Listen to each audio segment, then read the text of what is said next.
everybody, welcome back to another video with Kat about RAPH Shadow Legends. Today we're going to showcase Raphael of the Teenage Mutant Ninja Turtles, who was a panic for me, but it's fine, I have him, and I also just got his 5-star Perfect Soul as a result of the Heroes Path event that started recently. So I'm gonna showcase some of his skills, how I've built him, and all the other good stuff, and we're gonna see if having that Perfect Soul on him, it makes it a lot better. I actually recorded this video, edited it, had it sitting in the creator studio for like a couple days now, and I was like, I don't know if I can post it, because I was a little disappointed with how he was working, and I know some other people were too. So I was like, this doesn't feel like a genuine video. So now what we're gonna do is, this is more of, does the Perfect Soul make him more useful? So we're gonna explore that today. Before we get into it, get started with your Raid Shadow Legends journey now, because before the end of the Teenage Mutant Ninja Turtle event. We only have a few more weeks left to get Michelangelo and the rest of the Teenage Mutant Ninja Turtles.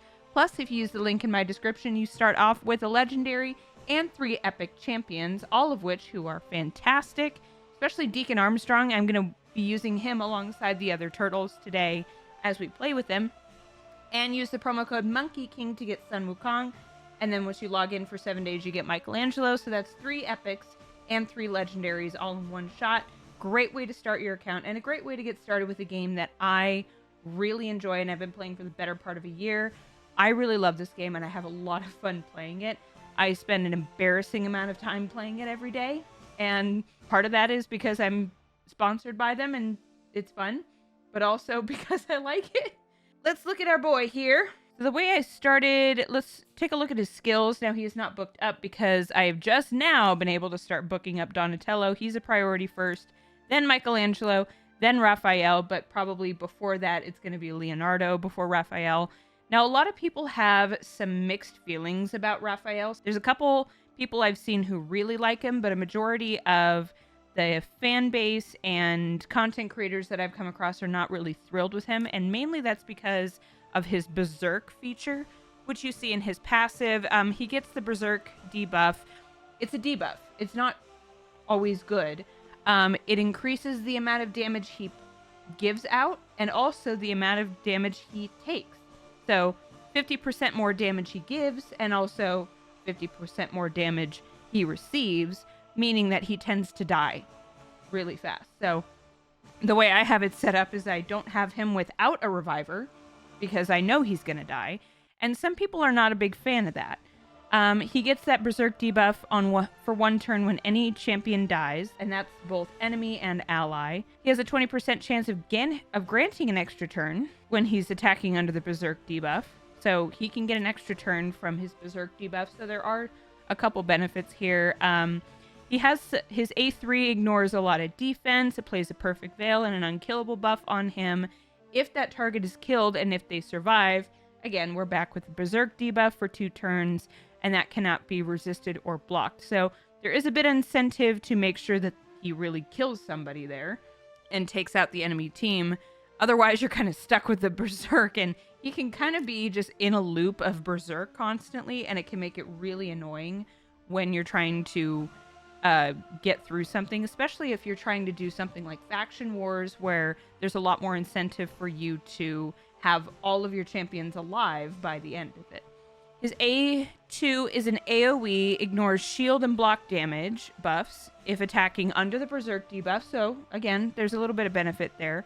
If he is not under that Berserk debuff, the damage inflicted against enemies under shield is increased by 50%. So he likes to crack the shields, and that's really helpful. And then here, each critical hit fills his champion's turn meter by 10%. Same thing with his A1. Critical hits fill his turn meter, and his A1 also places a block revive if that target is killed, which can be useful. All of his damage is based on attack, so the way I had him built was over 100% crit rate. I gave him as much attack as possible, which in this case was a little over 6,000. Ended up having fairly high accuracy, but that was just the pieces that I ended up using. I opted for a lot of speed and cruel because I wanted some ignore defense and a little attack boost. And his speed is okay. It's 221. I'm actually not worried about him doing speed so much, but he can get a little boost of speed as he's going because of those critical hits, and especially since he has a crit rate built up that high, he tends to go a little faster with his A1 and A2. I'm actually really happy that that happens on his A1 and A2 because his A1 doesn't have any cooldown, and his A2 is a 3-turn cooldown. Once you have it fully booked up, same thing with this. So you can pretty much just spam that A1 and he'll keep going pretty well. The blessing that was suggested for me was Crushing Rend, which makes sense. He just ignores a percentage of the target's defense over and over and over, and that's really helpful once you get up to a 5-star ranking, which is what I got through the Hero's Path event that's running. The first 2 hits each round will ignore a percentage of the target's defense, 1% for every 25 levels. Now, it would be a lot better if I could have that 6-star, because then it would be every hit would ignore a percentage of the target's defense. So right now, the way he's set up is he is like a short burst kind of champion, but he dies real fast. And if you can have him... I mean, I see why a lot of the times you want him to be built with pretty high speed, because he's one of those champions who's kind of designed to go in and just smash really fast in whoever you're fighting against. So we're going to test him out in a couple areas today. He's supposedly super good for Phantom Shogun's Grove, which I'm actually farther along in that than I am in Sand Devil. I'm getting there with Sand Devil, but Phantom Shogun's Grove I've been making a lot more progress, and so I want to see if that's been helping. I feel like I'm kind of at a stalemate there, so we're going to test that out. And then I do want to try him out in Arena, because I keep seeing setups in Arena, and we're going to do live Arena specifically. I want to see, because the way Arena works for me is I tend to play it as go real hard, real fast. So we're going to see if that works. So let's test him out in Phantom Shogun's Grove first. And I do not know how this is going to go. This might not work at all. We're going to see if we can push it a little further. Now, Alice, I typically have in here, but I don't feel like I'm getting a lot out of her in Phantom Shogun's Grove. So we're going to swap him out for her and see how this goes. I mean, he's not going to be able to kill this guy pretty quickly.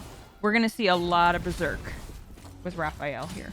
And I do just want to take a look at his stats, because as I was running this recently with the Gear Ascension event, I was noticing that my Alice was like doing nothing, like always dying, not being very helpful.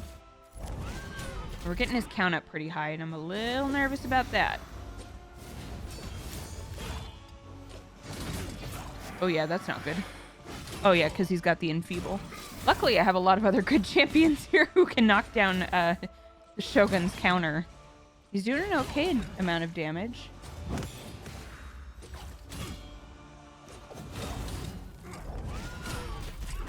Could be the difference in the dungeon.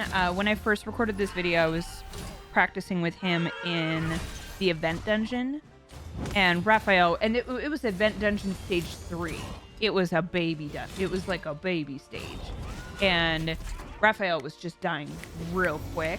So at least now we're at a much higher level, although there's not nearly as many enemies. Well, we got through it.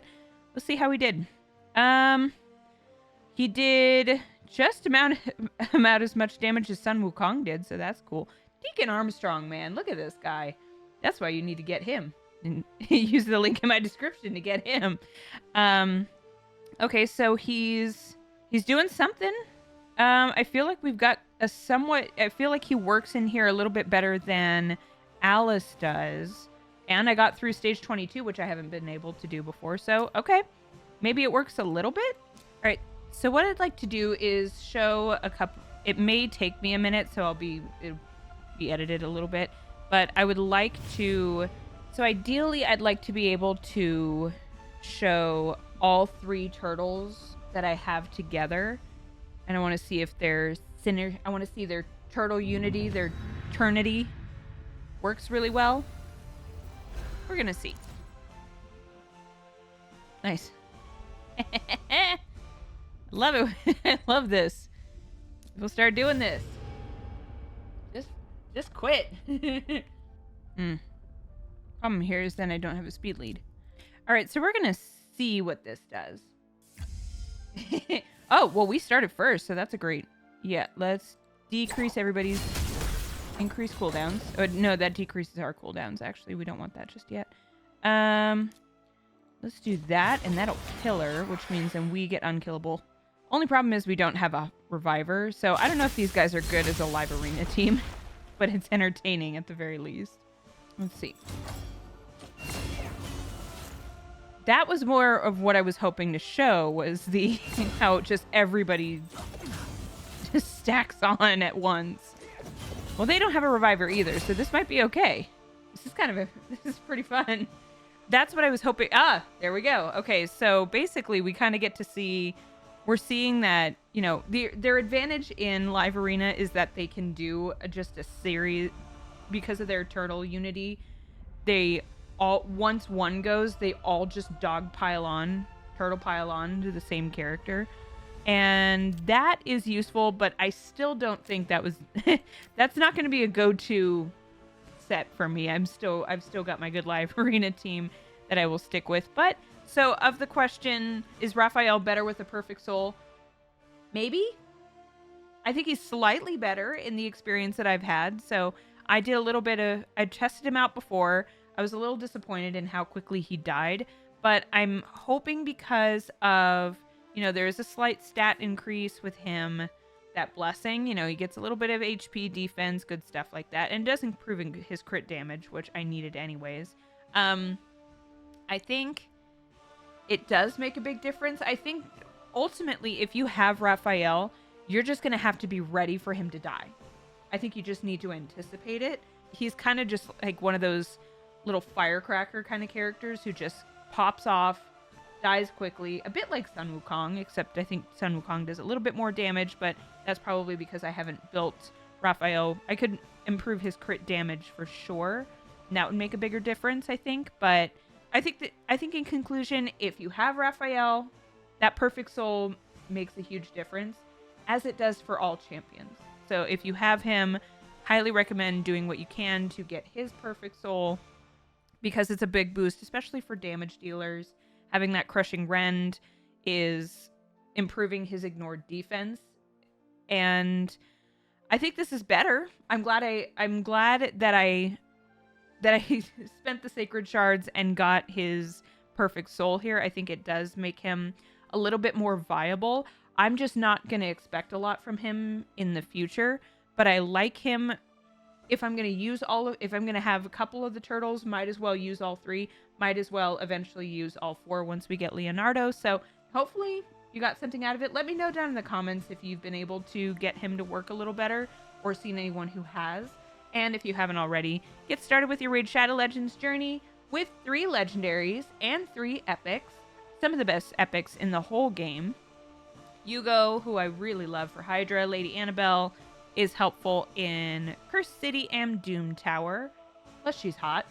And Deacon Armstrong, who you saw being incredibly helpful with Phantom Shogun's Grove today. He is useful in a lot of dungeons and a lot of areas. And Sun Wukong, our buddy throughout the rest of this video, too. He's very good. So, that's everything I have. Thank you guys again for being here, and I will see you in the next video.